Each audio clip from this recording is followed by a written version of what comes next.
4 ондықты артқа тастаған орынша тіршілікте де дәл осылай алабұртып асып-саспап еді. Ел емес Рамазанұлымен ғұмырында бірінші рет беттесіп, креслоға маңғаз отырып, оның қою қара шашын алғаш рет абайлап тарақ тигізіп, алақанымен уыстап ұстайтындай көңіл алып ұшып орнына түспеді. Тіпті 3 айлық шаштараздар курсында оқып жүріп, тәжірибеден өтуге барып, бірінші клиенттің шашын қырт еткізіп қиғанда, жан дүниесі бұлайша толқып қатты қобалжымап еді. Асқазанын да қоса сыздап, кей-кейде құлағы шыңылдап, жүрек тұсы да шаншып қояды. Не де болса айтамын, бітті. Ол 63-те, мен 40-тамын. Ол басқа облыста, мен елімдемін. Мен де адамша өмір сүріп түтін түтетуім керек. Ана болуым. Осыны ойлағанда мүдіріп қалды. 40-тан асқандар да бала туып жатыр ғой. Қойшы, нағашымның әйел 50-ден асқанда туды. Мен бірақ аналық мүмкіндігімнен айырылып қалған жоқ бекенмін. Орынша үстіне қара көйлегін іліп, бетіне опа жағып, ерін шиеде қылып бояп, тым әспеттенбей-ақ қарапайым күйде кездесер жерге жетті. Кешікпес пе екен, кім біледі? Мен ешқашан кешікпеймін. Ол облыстық әкімшіліктің алдына келгенде қара джип қасына тақау тоқтады да есік ашылып, ішінен әкімнің көмекшісі шықты. Мінгізіп алып таныш жолмен тартып отырды. Бұл жол тау етегіне апарады. Осыдан 20 жыл бұрын осы жолмен алғаш жүргенде қыз боп барып, әйел болып қайтқан. Онда елеусіз Рамазанұлы обкомның бірінші хатшысы болатын. Өзі жұмысты жаңа бастаған обкомның шаштаразы. Бір-ақ рет шашын алдырып, сақал мұртын бастырған адамның қонаққа шақырғанына қатты таңғалды. Бәлкім сақал шашын алатын болармын деген дегенде. Бірақ онда ескерту болмады. Құрал саймансыз құрқол шықты. Тау етегіндегі саяжай дегені Даңғарада 2 қабатты үй екен. Бірінші қабаты кеңсе сипаты мәселе шешетін орында, екіншісі жатын орын, душ бөлмесі, кинозал секілді эстетикалық мәні бар құндылықтар. Бірден екінші қабатқа көтерілді. Бірінші хатшының көмекшісі шешіндіріп, киімін іліп, жаюлы дастарханға келді. Үшеуі ғана. Шайды де көмекші дайындап, дайыштан бетер зыр қағып жүр. Сып-сидам жігіт еркек басымен әйелдің тірлігін майысып мінсіз атқарады екен. Шайды мен құяйын дегенде елеусіз Рамазанұлы: дұрсақ, жарқын, сен таңертең кел деп көмекшісіне рұқсат беріп, шайнектің құлағын қызға ұстатты. Тағам толы үстел басында екеуі қалды. Дастарханда құс сүтінен басқаның бәрі бар. Бұл көрмеген балық пен уылдырық, оралған кәмпит пен ашық-шашық жатқан кәмпиттің неше түрі, қызыл мен жасыл жапырақтың бейнесі өрнектелген тіске жұмсақ топ-томпақ торт. Құйған шайың тәтті екен деді обком басшысы кішкентай баладан тілін шығара сөйлеп. Маңдайым тершіп қоя берді ғой. Мә өзіңе деп күмісті ұстағанда бірінің үстіне бір өрмелеп шығып жатқан шоколад кәмпиттің қабығын аршып ұсынды. Шайды енді мен құяйын, сен қонақсың ғой деп түрегеп орын ауыстырып төрге оздырды. 20-дан енді асқан балаң бой жеткен ләм деген жоқ. Бұрын бір-екі рет көрген кісінің қарапайымдылығына тәнті болды. Шай қойғанда қолдары дірілдемеді. Шайнектің тұтқасын ұстау қайшымен тарақ ұстаудан қиын емес. Депутат орталық комитетінің мүшесі Делек секілді биік мәртебелі адамдардың шашын алып сақал мұртын басу ептілікті қажет етсе, ып-ыстық шайнектің иіліп келген тұтқасы қолға икемді-ақ. Бұған еш қиналмады, асып-саспады. Қол күші де жетіп жатты. Тек бір таң қалғаны, жеті түнде өзін неге шақырды екен? Көмекшісі: қазір жұмысқа кел деп үйіне телефон шалды. Келген бетте осылай қарай алды да қашты. Мен сенің қолыңды бірден ұнаттым. Қолың сондай жеңіл екен. Сол байқауда бірінші орынға 2 адам таластыңдар. Біреуі бір кексе неміс әйел. Мен: бізге өз ұлтымыздан болғаны керек. Қазақ қыздарын эстетикалық кәсіпке баулу керек. Бірінші орында Орынша Қамысбаевнанікі деп отырып алдым. Рахмет, деді баяу ғана. Іш енді, мен құйған шайдан іш. Ой құдай-ай, маған обкомның бірінші хатшысы өз қолмен шай құйып беріп отырма деп, Орынша өз көзіне өзі сенбей шайден бір ұттады. Осы өңім бе, түсім бе? Сені біраз іздедім. Қалалық автовокзалда істеп жүр екенсің. Шұғыл алдырыңдар, обкомның шаштараз өзіміздің қаракөз болуы керек дедім. Елеусіз Рамазанұлының айтқанының бәрі рас. 3 айлық курсты бітіріп байқауда бірінші орын алып қалалық автовокзалға шаштараз болып орналасты. Бір күні қалалық тұрмыс қажетін өтеу комбинатының директоры шұғыл шақырып, обкомға еріп кеп, іс басқарушысымен жүздестірді. Ол шаштараз бөлмесіне бастап келді, таныстырды. Өзінің дұрыс киініп жүру керектігін, жұмысқа ешқашан кешікпеуін, кейде түнде де қалып қоятын кездер болатындығын, обкомның бюро мүшелері мен бөлім меңгерушілерін және олардың көмекшілерінің сақал шашын алатындығын тәппіштеп түсіндірді. Қолына бірінші кезекте бір пачка ақша ұстатты. Бұл 300 сом екен. Ертең бірінші келіп сақал шашын алдырады. Ол кісі Мәскеуге жол жүреді. Съезге делегат, өте ұқыпты бол деді. Кешкі 6-дан кейін 2 сағат күтті. Қарны ашып асқазаны шұрылдады. Дәмхана жабық. Көшеге шығып келуге тіпті болмайды. Көмекшісі: еш қайда кетпе, елеусіз Рамазанұлы сақал шашын алдырады. Ертең жол жүреді деп тағы бір ескертіп, телефон соқты. Бір мезет көмекші, отырсың ба деп хабарласқанда отырмын ғой, сағат 8-ге тақады, қарным аш адам тоқ адамға қалай қызмет көрсетеді деп айтып салды. Сірә аштық не жегізбейді, тоқтық не дегізбейді деген сөз осындай жан қиналыстан шықса керек.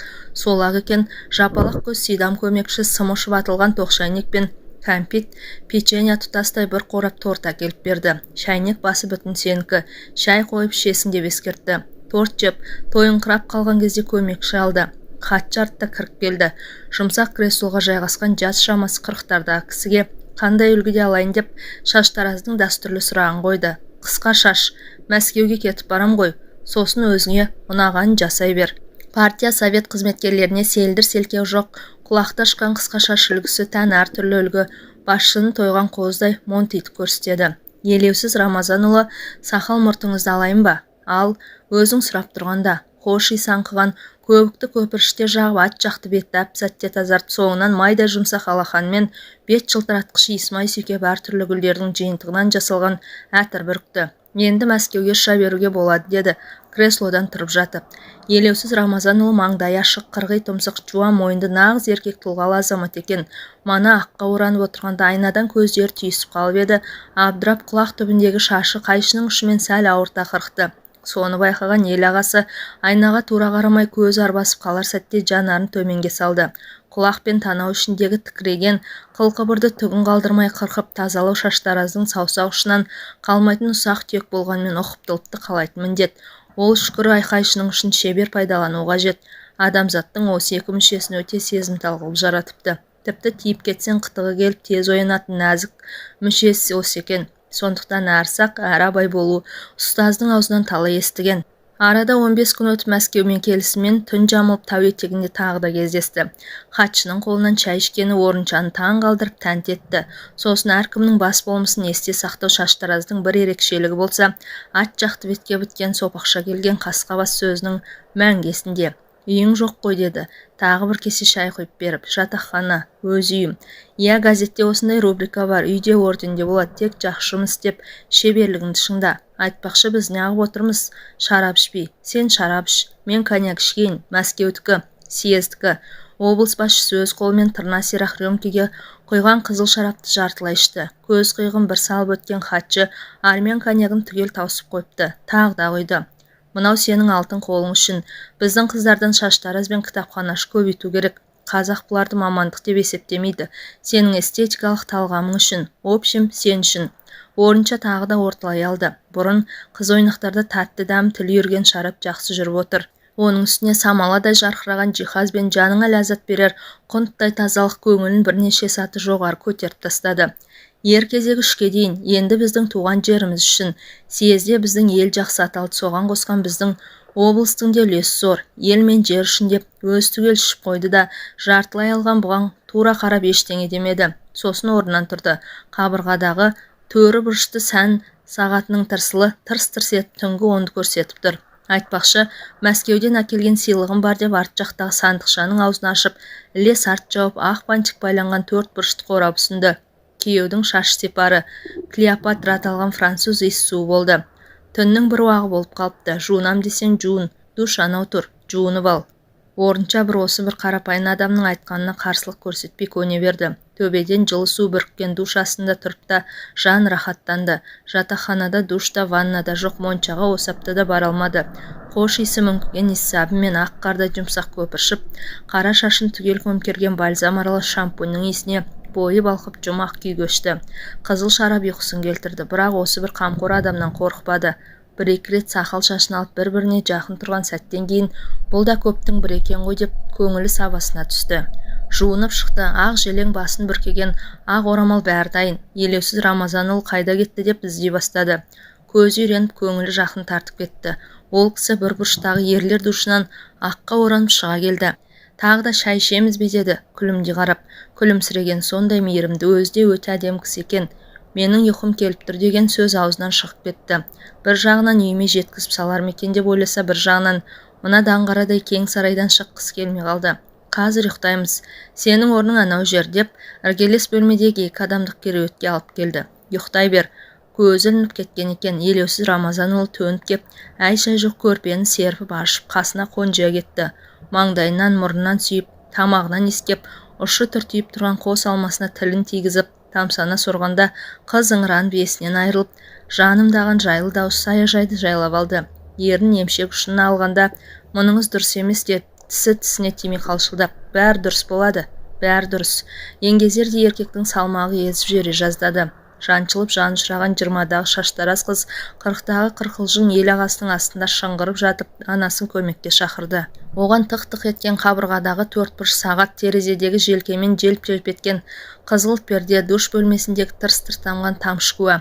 Орынша осы жолмен алғаш жүргенде қыз боп келіп, әйел болып қайтып еді. Енді бұл соңғы жүруім деп, қайжықта ерін қайта-қайта заланы тістегенмен, көкіректегі айтар сөзімді қалай жеткізсем екен деп, қанша қайсар болса да, кәрі қыз қалшылдап дірілдеп қорқып келеді.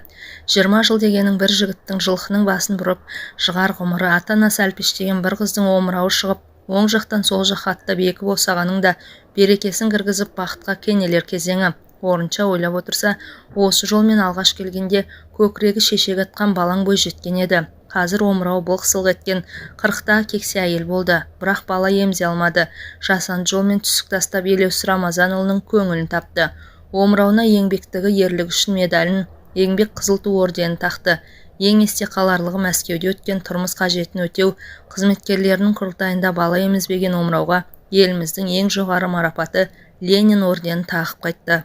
Жастардың алдына шығып салауатты өмір салтын айнымаңдар деп ақыл айтқан кездерімде болды. Молданың айтқан істегенін істеме дегенің дәл өзі. Мамандығым кәсіби шаштараз болғанмен әйелдік парызым соның көлеңкесінде ақталмай қалды ғой. Бүгін осының бәрін аузым барып елекеңе айталар мекенмін. Қолым батыл, аузым қорқақ сорлымын ғой. Джип сол баяқ қос қабатты үйдің жанына келіп тоқтады. Қыста төбесіне сүңгі мұз қатқан, жазда шешек атып жұпар шашып, жан сарайыңды кеңітер зәулім сарайдың алдында қызыл сары гүлдер жайқалып өсіп тұр. Елекең де келген шығар. Сол ғой шақыртқан. Әншейінде жүгіріп жүрер көмекшілер зым-зымия жоқ. Мәшіне әкелді де гүр етіп келген ізімен жүріп кетті. Орынша бірден екінші қабатқа көтерілді. Әбден көзі үйреніп, өз босағасындай боп кеткен үйдің есігінде еркін ашты. Елеусіз Рамазанұлы баяғы көк креслода қозғалмастан отыр. Келуіңмен қарындас деді. Жүзі сынық, бұрынғыдай алып ұшып тұрған жоқ. Сіздің де келуіңізбен Елеке деді. Әуелі Елеусіз Рамазанұлы ет, төсек табыстырғаннан кейін ағай деді. Арадағы 20 жыл қызыл тілдің тізгінін Елекең қып қолына ұстатты. Сол баяғы ақ дастархан жайылған жылтыр стөл, ең алғаш келген жолғыдай ақ шәйнек, күміс тостағанда бірінің үстіне бірі өрмелеген кәмпиттің неше түрлі. Сырт киімін шешті де қолын жуып бірден стөл басына жайғасты. Ашпын, жұмыстан шықтым. Бұл сөз де 20 жылдың ауыздан шығарған сыйы. Ойын өзі сенген еркекке еркін айтатын дәрежеге жеткенмен негізгі ойымды тіл ұшынан қалай шығарып, қалай төгілтер екенмін деп, сәл шөгіп самайыр буылы тарта бастаған еңгезердей кісіге көз астымен суық қарап қойды. Бәрі бір күнгідей өте шықты. Отставкаға кетемін. Пайғамбар жасына жеттің дейді жоғарыдағылар. Дұрыс, жеткеніңіз рас деп шыққан тегі шаруаның қызы айтар сөзін айтқанмен бүгежіктеп төмен қарады. Сонда сен үшін де дұрыс болып тұрма деп Елеусіздің даусы қатты шығып, көкірегі дүрсілдеп, өзі де екпінмен креслодан пышақ ел көтеріліп кетті. Мойнын қылқындыра байлаған галстугінің бір шетіндегі жүрек шіркін дүрс-дүрс соғып, оң қолмен қабырғадағы босатқан қожайындай галстугын жаймен босатып ақ көйлегінің үстіңгі түймесін ағытты. 20 жылда саған бәрін жасадым. Медаль, орден, Ленин орденін ауыстырып жібермегенде герой да болатын едің. Ақ кірпіштен соққан үйің қандай. Сол үй үшін мен ескерту алғанмын.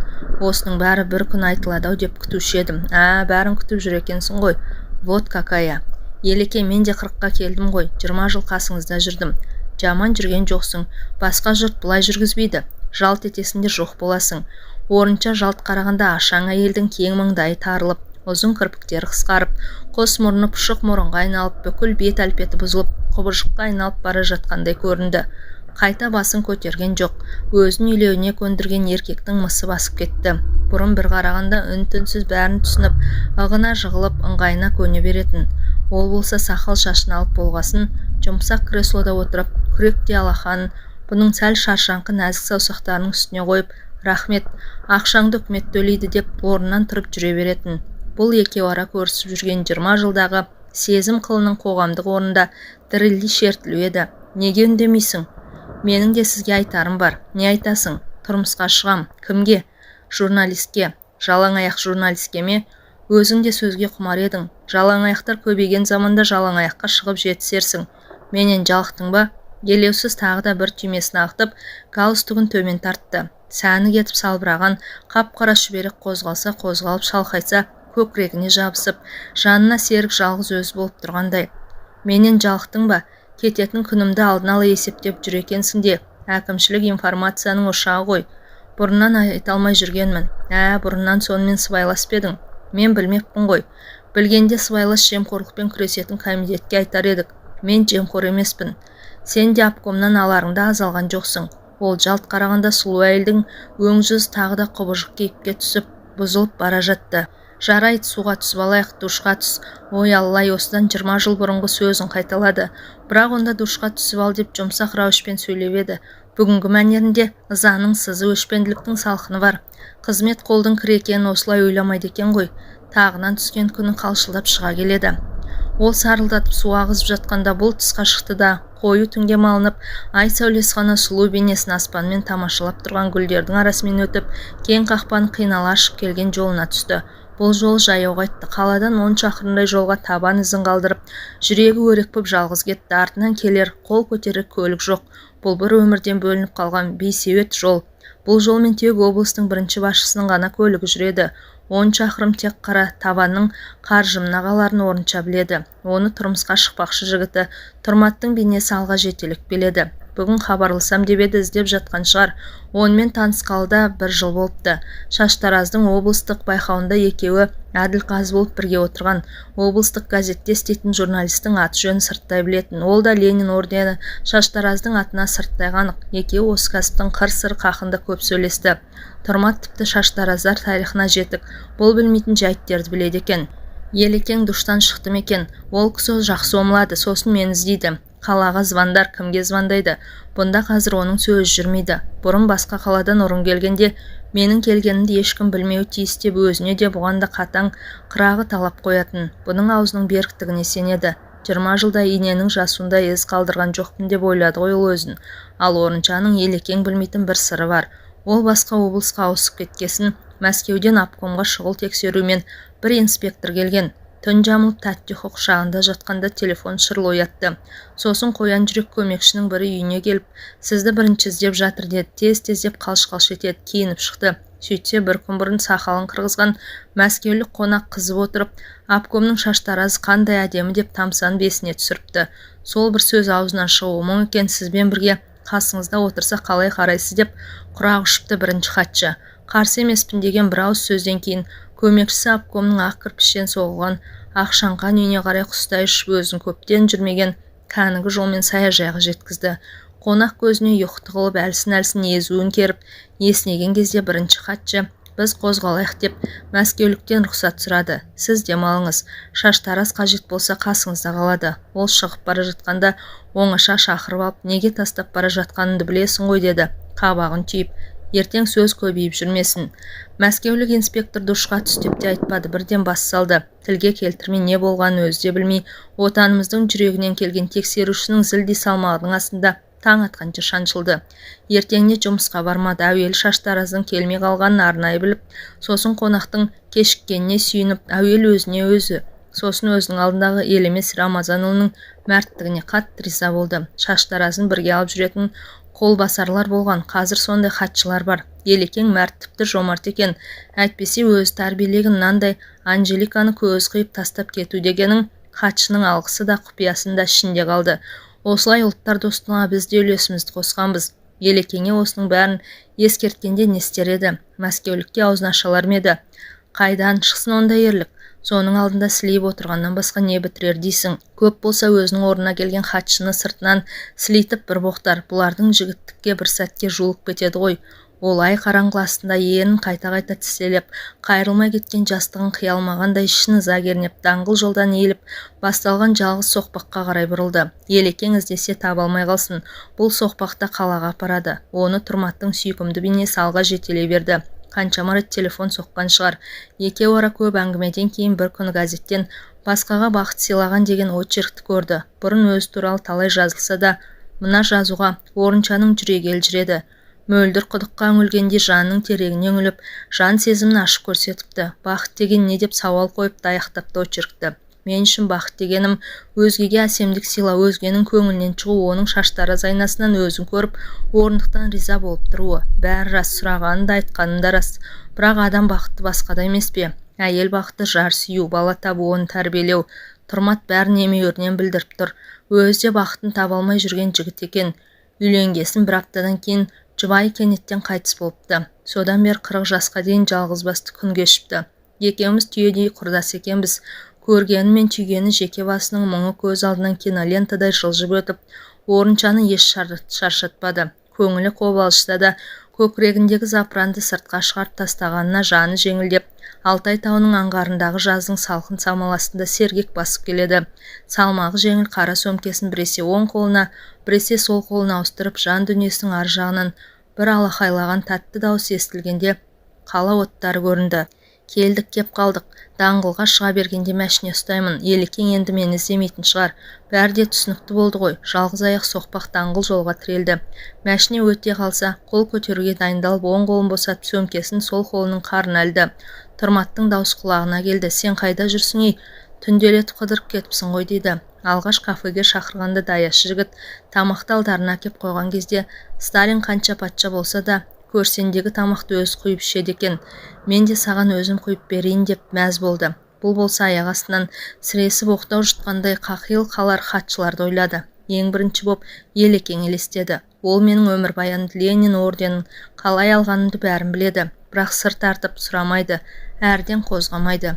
Әйтпесе ауыл мен аудандағы шаңға көміліп суыққа бүрсеңдеп тоңып тұрып қызмет көрсеткен шаштараздар неге алмайды осындай марапатты? Жылы жер, жайлы көрпе болды ғой менің өмірім. Неге мұңайып қалдың деді, өзі өте сезімтал. Мұңая берме, өмір алда. Бақытты сәттердің бәрі алда. Адамның өмірі түгелмен бақытты болмайды. Оның бақытты сәттері ғана болады. Биылдан қалдырмай үйленбекші, күздің алғашқы айларында той өткізбекші болып келіскен. Ол бір бөлмелі пәтерде тұрады. Оны өткізіп не сатып менің үйіме келеді. Ақ шағаладай ақ боз үй тұрғанда бір бөлмеге тығылып, сол үйге адам толтыра алмай жүрмін ғой мен. Даңғыл жолмен жеңіл жегулі зулап келеді. Қол көтеріп тоқтай қалды. Орталыққа қаншаға келсесіз, қанша сұрасаң сонша. Кеттік.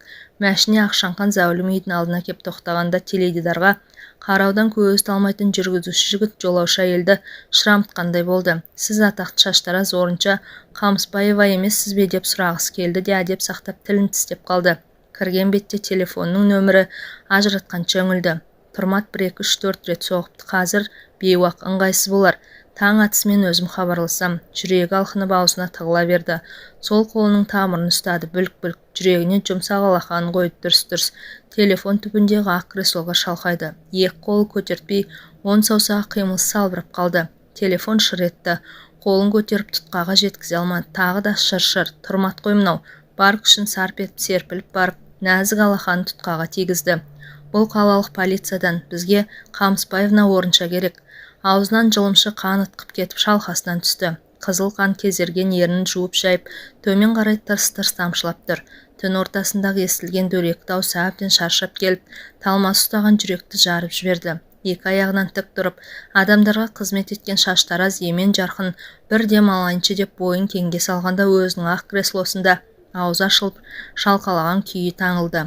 Таң атысымен үйіне, сосын жұмысына телефон соққан Тұрмат жауап ала алмады. Асығып-сүгіп үйінің қасына келгенде есік алдына кіріп шығып жүрген бейсеует адамдарды көрді. Бұлар бүгінгі әкімшіліктің төменгі буынының жандай шаптары еді. Не болды деп сұрады алғаш кездескен біреуінен. Сіз кімсіз? Жақын танысымын. Шаштараз өмірден қайтты деді жайбарақат. Жақын танысы болсаңыз, туған туыстар қайда? Хабар беру керек. Тұрмат ішке кіруге әрекет етті, бірақ полиция жібермеді. Мәйітті моргке әкеткелі жатыр. Моргтен келгесін ғана көресіңдер деп көкірегін итереді. Тұрмат тілін тістеп тұрып қалды.